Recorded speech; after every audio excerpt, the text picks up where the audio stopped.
I'd like to tell you about the strangest secret in the world. Some years ago, the late Nobel Prize-winning Dr. Albert Schweitzer was being interviewed in London, and a reporter asked him, "Doctor, what's wrong with men today?" And the great doctor was silent a moment, and then he said, "Men simply don't think." It's about this that I want to talk with you. We live today in a golden age. This is an era that man has looked forward to, dreamed of, and worked toward for thousands of years. But since it's here, we pretty well take it for granted. We in America are particularly fortunate to live in the richest land that ever existed on the face of the earth, a land of abundant opportunity for everyone. But you know what happens? Well, let's take 100 men who start even at the age of 25. Do you have any idea what will happen to those men by the time they're 65?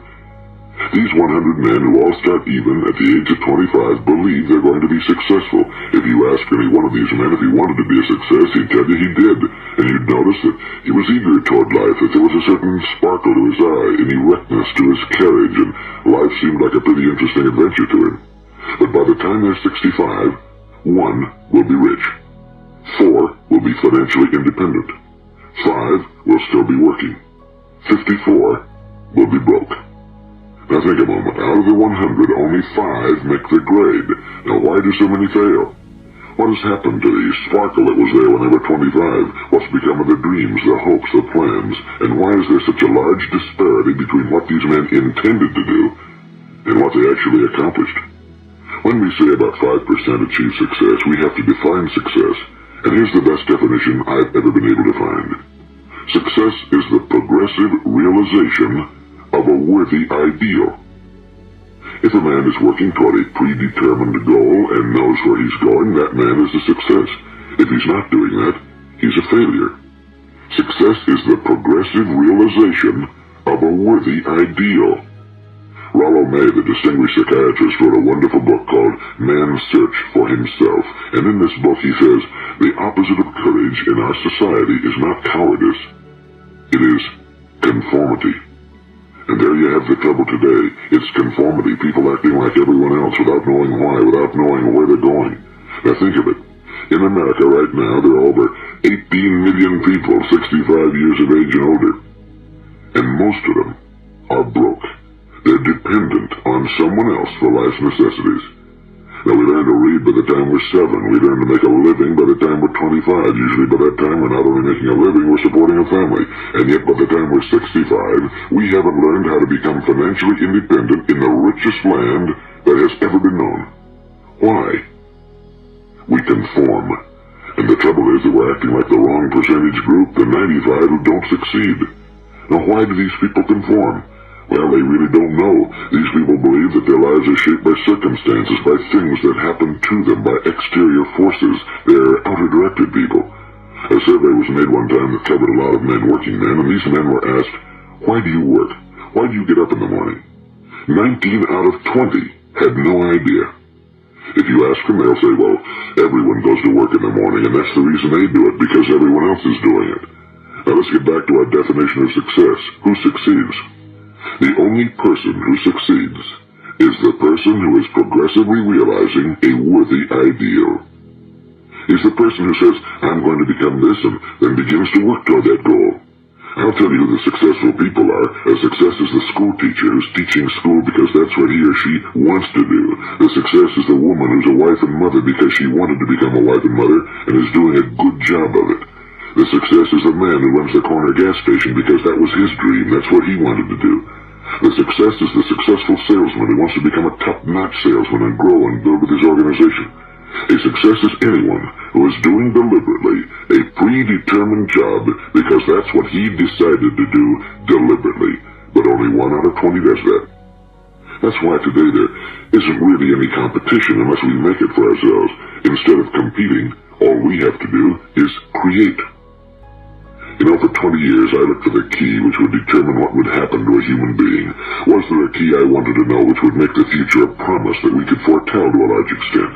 Was there a key that would guarantee a person's becoming successful if he only knew about it and knew how to use it? Well, there is such a key, and I've found it. Have you ever wondered why so many men work so hard and honestly without ever achieving anything in particular, and others don't seem to work hard and yet seem to get everything? They seem to have the magic touch. You've heard him say that about someone. Everything he touches turns to gold. And have you ever noticed that a man who becomes successful tends to continue to become successful? And on the other hand, have you noticed how a man who's a failure tends to continue to fail? Well, it's because of goals. Some of us have goals, some don't. People with goals succeed because they know where they're going. It's that simple. Think of a ship leaving a harbor, and think of it with the complete voyage mapped out and planned. The captain and crew know exactly where it's going and how long it'll take. It has a definite goal. Now, 9,999 times out of 10,000, it will get to where it started out to get. Now, let's take another ship, just like the first, only let's not put a crew on it or a captain at the helm. Let's give it no aiming point, no goal, no destination. We just start the engines and let it go. I think you'll agree with me that if it gets out of the harbor at all, it'll either sink or wind up on some deserted beach, a derelict. It can't go anyplace because it has no destination and no guidance, and it's the same with a human being. Take the salesman, for example. There's no other person in the world today with the future of a good salesman. Selling is the world's highest paid profession, if we're good at it, and if we know where we're going. Every company needs top-notch salesmen, and they reward those men. The sky's the limit for them. But how many can you find? Someone once said the human race is fixed, not to prevent the strong from winning, but to prevent the weak from losing. The American economy today can be likened to a convoy in time of war. The entire economy is slowed down to protect its weakest link, just as the convoy had to go at the speed that would permit its slowest vessel to remain in formation. That's why it's so easy to make a living today. It takes no particular brains or talent to make a living and support a family today. So we have a plateau of so-called security, if that's what a person's looking for. But we do have to decide how high above this plateau we want to aim. Now let's get back to the strangest secret in the world, the story that I wanted to tell you today. Why do men with goals succeed in life and men without them fail? Well, let me tell you something which, if you really understand it, will alter your life immediately. If you understand completely what I'm going to tell you from this moment on, your life will never be the same again. You will suddenly find that good luck just seems to be attracted to you. The things you want just seem to fall in line, and from now on you won't have the problems, the worries, the gnawing lump of anxiety that perhaps you've experienced before. Doubt, fear, well, they'll be things of the past. Here's the key to success, and the key to failure. We become what we think about. Now let me say that again. We become what we think about. Throughout all history, the great wise men and teachers, philosophers, and prophets have disagreed with one another on many different things. It's only on this one point that they are in complete and unanimous agreement. Listen to what Marcus Aurelius, the great Roman emperor, said. A man's life is what his thoughts make of it. Disraeli said this, everything comes if a man will only wait. I've brought myself by long meditation to the conviction that a human being with a settled purpose must accomplish it, and that nothing can resist a will that will stake even existence for its fulfillment. Ralph Waldo Emerson said this, a man is what he thinks about all day long. William James said, the greatest discovery of my generation is that human beings can alter their lives by altering their attitudes of mind. And he also said, we need only in cold blood act as if the thing in question were real, and it will become infallibly real by growing into such a connection with our life that it will become real. It will become so knit with habit and emotion that our interest in it will be those which characterize belief. And he also said, if you only care enough for a result, you will almost certainly attain it. If you wish to be rich, you will be rich. If you wish to be learned, you will be learned. If you wish to be good, you will be good. Only you must then really wish these things and wish them exclusively, and not wish at the same time 100 other incompatible things just as strongly. In the Bible you read in Mark 9:23, if thou canst believe, all things are possible to him that believeth. My old friend Dr. Norman Vincent Peale put it this way, this is one of the greatest laws in the universe. Fervently do I wish I had discovered it as a very young man. It dawned upon me much later in life, and I found it to be one of the greatest, if not my greatest discovery outside of my relationship to God. The great law, briefly and simply stated, is that if you think in negative terms, you will get negative results. If you think in positive terms, you will achieve positive results. That is the simple fact, he went on to say, which is at the basis of an astonishing law of prosperity and success. In 3 words, believe, and succeed. William Shakespeare put it this way: our doubts are traitors and make us lose the good we oft might win by fearing to attempt. George Bernard Shaw said, people are always blaming their circumstances for what they are. I don't believe in circumstances. The people who get on in this world are the people who get up and look for the circumstances they want, and if they can't find them, make them. Well, it's pretty apparent, isn't it? And every person who discovered this for a while believed that he was the first one to work it out. We become what we think about. Now, it stands to reason that a person who's thinking about a concrete and worthwhile goal is going to reach it, because that's what he's thinking about, and we become what we think about. Conversely, the man who has no goal, who doesn't know where he's going, and whose thoughts must therefore be thoughts of confusion and anxiety and fear and worry, becomes what he thinks about. His life becomes one of frustration and fear and anxiety and worry. And if he thinks about nothing, he becomes nothing. Now, how does it work? Why do we become what we think about? Well, I'll tell you how it works as far as we know. Now, to do this, I want to tell you about a situation that parallels the human mind. Suppose a farmer has some land, and it's good fertile land. Now, the land gives the farmer a choice. He may plant in that land whatever he chooses. The land doesn't care. It's up to the farmer to make the decision. Now, remember, we're comparing the human mind with the land because the mind, like the land, doesn't care what you plant in it. It will return what you plant, but it doesn't care what you plant. Now let's say that the farmer has two seeds in his hand. One is a seed of corn, the other is nightshade, a deadly poison. He digs two little holes in the earth and he plants both seeds, one corn, the other nightshade. He covers up the holes, waters, and takes care of the land, and what will happen? Invariably, the land will return what's planted. As it's written in the Bible, as ye sow, so shall ye reap. Now remember, the land doesn't care. It'll return poison in just as wonderful abundance as it will corn. So up come the two plants, one corn, one poison. Now, the human mind is far more fertile, far more incredible and mysterious than the land, but it works the same way. It doesn't care what we plant. Success, failure. A concrete, worthwhile goal, or confusion. Misunderstanding, fear, anxiety, and so on. But what we plant, it must return to us. You see, the human mind is the last great unexplored continent on Earth. It contains riches beyond our wildest dreams. It will return anything we want to plant. Now, you might say, well, if that's true, why don't people use their minds more? Well, I think they figured out an answer to that one, too. Our mind comes as standard equipment at birth. It's free, and things that are given to us for nothing we place little value on. Things that we pay money for, we value. The paradox is that exactly the reverse is true. Everything that's really worthwhile in life came to us free. Our minds, our souls, our bodies, our hopes, our dreams, our ambitions, our intelligence, our love of family and children and friends and country, all these priceless possessions are free. But the things that cost us money are actually very cheap and can be replaced at any time. A good man can be completely wiped out and make another fortune. He can do that several times. Even if our home burns down, we can rebuild it. But the things we got for nothing, we can never replace. The human mind isn't used because we take it for granted. Familiarity breeds contempt. It can do any kind of job we assign to it, but generally speaking, we use it for little jobs instead of big important ones.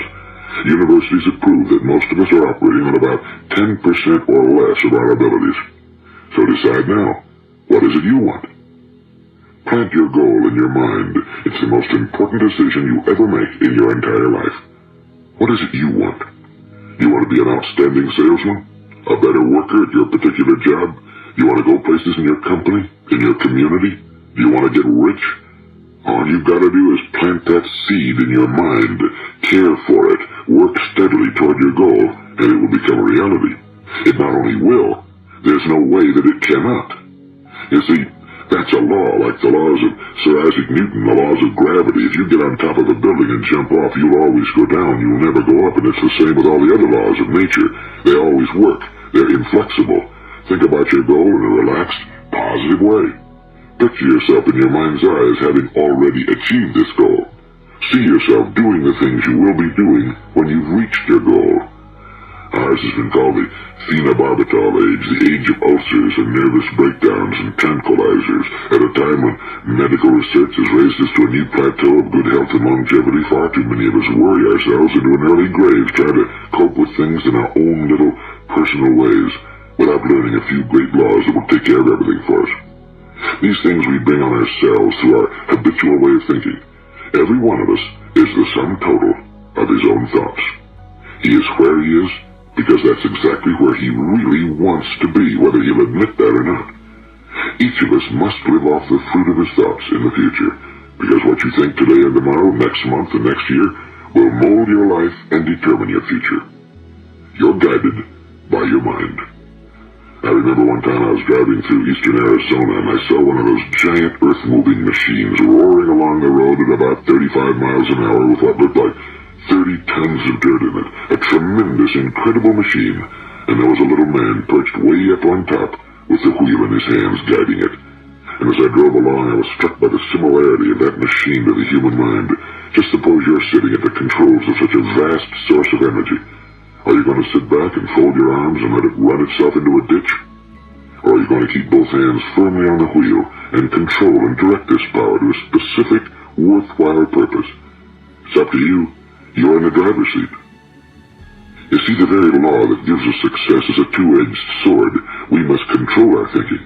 The same rule that can lead a man to a life of success, wealth, happiness, and all the things he ever dreamed of for himself and his family.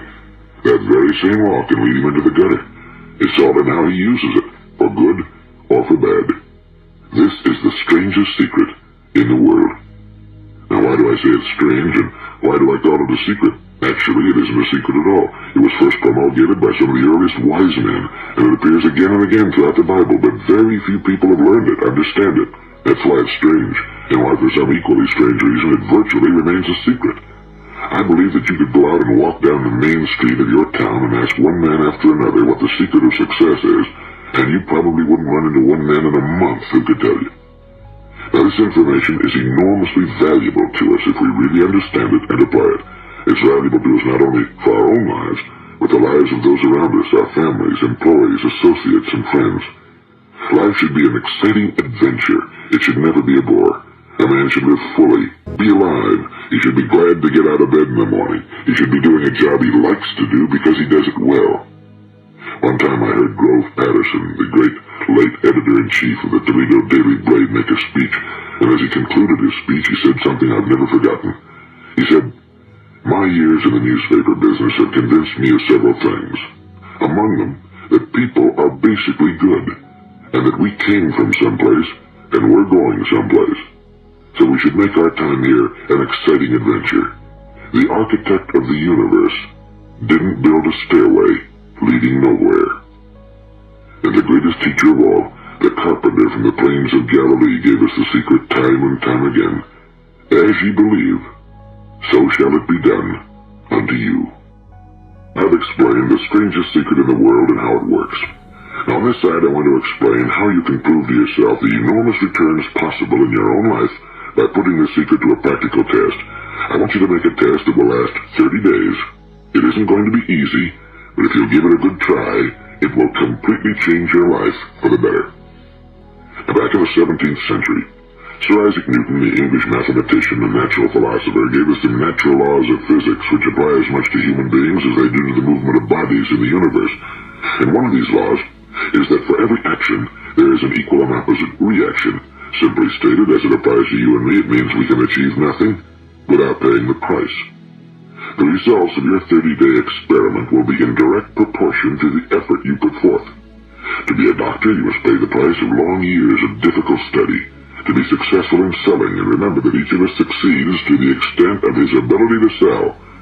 Selling our families on our ideas, selling education in schools, selling our children on the advantages of living a good and honest life, selling our associates and employees on the importance of being exceptional people. Two, of course, the profession of selling itself. But to be successful in selling our way to the good life, we must be willing to pay the price. Now, what is that price? Well, it's many things. First, it's understanding emotionally as well as intellectually that we literally become what we think about, that we must control our thoughts if we're to control our lives. It's understanding fully that as ye sow, so shall ye reap. Second, it's cutting away all fetters from the mind and permitting it to soar as it was divinely designed to do. It's the realization that your limitations are self-imposed and that the opportunities for you today are enormous beyond belief. It's rising above narrow-minded pettiness and prejudice. And third, is using all your courage to force yourself to think positively on your own problem, to set a definite and clearly defined goal for yourself, to let your marvelous mind think about your goal from all possible angles, to let your imagination speculate freely upon many different possible solutions, to refuse to believe that there are any circumstances sufficiently strong to defeat you in the accomplishment of your purpose, to act promptly and decisively when your course is clear, and to keep constantly aware of the fact that you are at this moment standing in the middle of your own acres of diamonds, as Russell Conwell used to point out. And fourth, save at least 10% of every dollar you earn. It's also remembering that no matter what your present job, it has enormous possibilities if you're willing to pay the price. Now let's just go over the important points in the price each of us must pay to achieve the wonderful life that can be ours. It is, of course, worth any price. 1. You will become what you think about. 2. Remember the word imagination and let your mind begin to soar. 3. Courage. Concentrate on your goal every day. 4. Save 10% of what you earn. And 5. Action. Ideas are worthless unless we act on them. Now I'll try to outline the 30-day test I want you to make. Keep in mind that you have nothing to lose by making this test and everything you could possibly want to gain. There are two things that may be said of everyone. Each of us wants something, and each of us is afraid of something. I want you to write on a card what it is you want more than anything else. It may be more money. Perhaps you'd like to double your income or make a specific amount of money. It may be a beautiful home. It may be success at your job. It may be a particular position in life. It could be a more harmonious family. Each of us wants something. Now write down on your card specifically what it is you want. Make sure it's a single goal and clearly defined. You needn't show it to anyone, but carry it with you so that you can look at it several times a day. Think about it in a cheerful, relaxed, positive way each morning when you get up, and immediately you have something to work for, something to get out of bed for, something to live for. Look at it every chance you get during the day and just before going to bed at night. And as you look at it, remember that you must become what you think about, and since you're thinking about your goal, you realize that soon it will be yours. In fact, it's yours really the moment you write it down and begin to think about it. Look at the abundance all around you as you go about your daily business. You have as much right to this abundance as any other living creature. It's yours for the asking. Now we come to the difficult part. Difficult because it means the formation of what is probably a brand new habit, and new habits are not easily formed. Once formed, however, it will follow you for the rest of your life. Stop thinking about what it is you fear. Each time a fearful or negative thought comes into your consciousness, replace it with a mental picture of your positive and worthwhile goal. And there'll come times when you feel like giving up. It's easier for a human being to think negatively than positively. That's why only 5% are successful. You must begin now to place yourself in that group. For 30 days, you must take control of your mind. It will think about only what you permit it to think about. Each day for this 30-day test, do more than you have to do. In addition to maintaining a cheerful, positive outlook, give of yourself more than you've ever done before. Do this knowing that your returns in life must be in direct proportion to what you give. The moment you decide on a goal to work toward, you're immediately a successful person. You are then in that rare and successful category of people who know where they're going. Out of every 100 people, you belong to the top 5. Don't concern yourself too much with how you're going to achieve your goal. Leave that completely to a power greater than yourself. All you have to do is know where you're going. The answers will come to you of their own accord and at the right time. Remember these words from the Sermon on the Mount, and remember them well. Keep them constantly before you this month of your test. Ask, and it shall be given you. Seek, and ye shall find. Knock, and it shall be opened unto you. For every one that asketh receiveth, and he that seeketh findeth, and to him that knocketh it shall be opened. It's as marvelous and as simple as that. In fact, it's so simple that in our seemingly complicated world, it's difficult for an adult to understand that all he needs is a purpose and faith. For 30 days, do your very best. If you're a salesman, go at it as you've never done before, not in a hectic fashion, but with the calm, cheerful assurance that time well spent will give you the abundance in return you deserve and want. If you're a homemaker, devote your 30-day test to completely giving of yourself without thinking about receiving anything in return, and you'll be amazed at the difference it makes in your life. No matter what your job, do it as you've never done it before for 30 days. And if you've kept your goal before you every day, You'll wonder and marvel at this new life you've found. Dorothea Brand, the outstanding editor and writer, discovered it for herself and tells about it in her fine book, Wake Up and Live. Her entire philosophy is reduced to the words, act as though it were impossible to fail. She made her own test with sincerity and faith, and her entire life was changed to one of overwhelming success. Now, you make your test for 30 full days. Don't start your test until you've made up your mind to stick with it. You see, by being persistent, you're demonstrating faith. Persistence is simply another word for faith. If you didn't have faith, you'd never persist. If you should fail during your first 30 days, by that I mean suddenly find yourself overwhelmed by negative thoughts, you've got to start over again from that point and go 30 more days. Gradually, your new habit will form until you find yourself one of that wonderful minority to whom virtually nothing is impossible. And don't forget the card. It's vitally important as you begin this new way of living. On one side of the card, write your goal, whatever it may be. On the other side, write the words we've quoted from the Sermon on the Mount. Ask, and it shall be given you. Seek, and ye shall find. Knock, and it shall be opened unto you. Nothing great was ever accomplished without inspiration. See that during these crucial first 30 days, your own inspiration is kept at a peak. And above all, don't worry. Worry brings fear, and fear is crippling. The only thing that can cause you to worry during your test is trying to do it all yourself. Know that all you have to do is hold your goal before you. Everything else will take care of itself. Remember also to keep calm and cheerful. Don't let petty things annoy you and get you off course. Now, since making this test is difficult, some will say, why should I bother? Well, look at the alternative.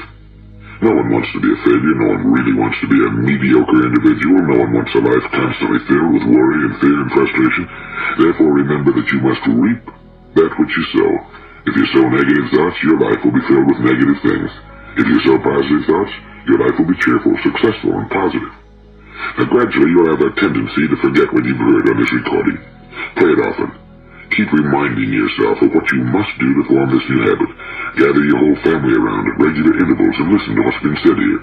You know, most men will tell you that they want to make money without understanding the law. The only people who make money work in a mint. The rest of us must earn money.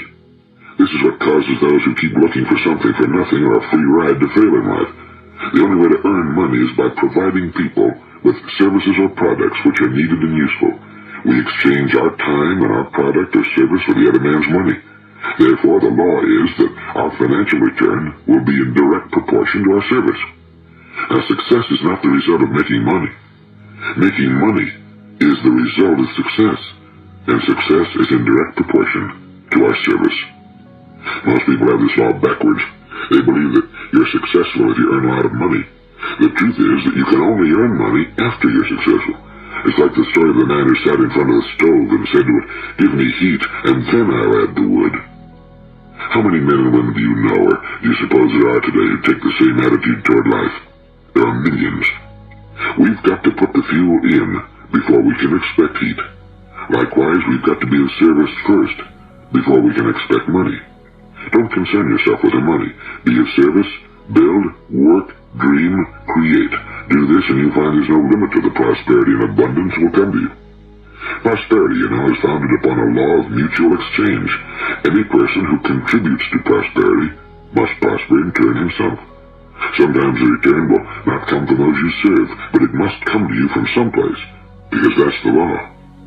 For every action, there is an equal and opposite reaction. As you go daily through your 30-day test period, remember that your success will always be measured by the quality and quantity of service you render, and money is a yardstick for measuring this service. No man can get rich himself unless he enriches others. Now, there are no exceptions to a law. You can drive down any street in America and from your car estimate the service that's being rendered by the people living on that street. Have you ever thought of this yardstick before? It's interesting. Some, like ministers and priests and other devoted people, measure their returns in the realm of the spiritual, but again, their returns are equal to their service.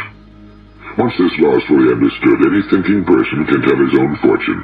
If he wants more, he must be of more service to those from whom he receives his return. If he wants less, he has only to reduce his service. This is the price you must pay for what you want. If you believe you can enrich yourself by deluding others, you can end only by deluding yourself. It may take some time, but just as surely as you breathe, you'll get back what you put out. Don't ever make the mistake of thinking you can avert this. It's impossible. The prisons and the streets where the lonely walk are filled with people who tried to make new laws just for themselves. We may avoid the laws of man for a while, but there are greater laws that cannot be broken. An outstanding medical doctor recently pointed out 6 steps that will help you realize success. 1. Set yourself a definite goal. 2. Quit running yourself down. 3. Stop thinking of all the reasons why you cannot be successful and instead think of all the reasons why you can. 4. Trace your attitudes back through your childhood and try to discover where you first got the idea you couldn't be successful, if that's the way you've been thinking. 5. Change the image you have of yourself by writing out a description of the person you would like to be. And 6. Act the part of the successful person you have decided to become. The doctor who wrote those words is a noted West Coast psychiatrist, Dr. David Harold Fink. Do what the experts since the dawn of recorded history have told you must do. Pay the price by becoming the person you want to become. It's not nearly as difficult as living unsuccessfully. Make your 30-day test, then repeat it again, and each time it will become more a part of you until you wonder how you could ever have lived any other way. Live this new way and the floodgates of abundance will open and pour over you more riches than you may have dreamed existed. Money? Yes, lots of it. But what's more important, you'll have peace. You'll be in that wonderful minority who lead calm, cheerful, successful lives. Start today. You have nothing to lose, but you have a whole life to win. This is Earl Nightingale, and thank you.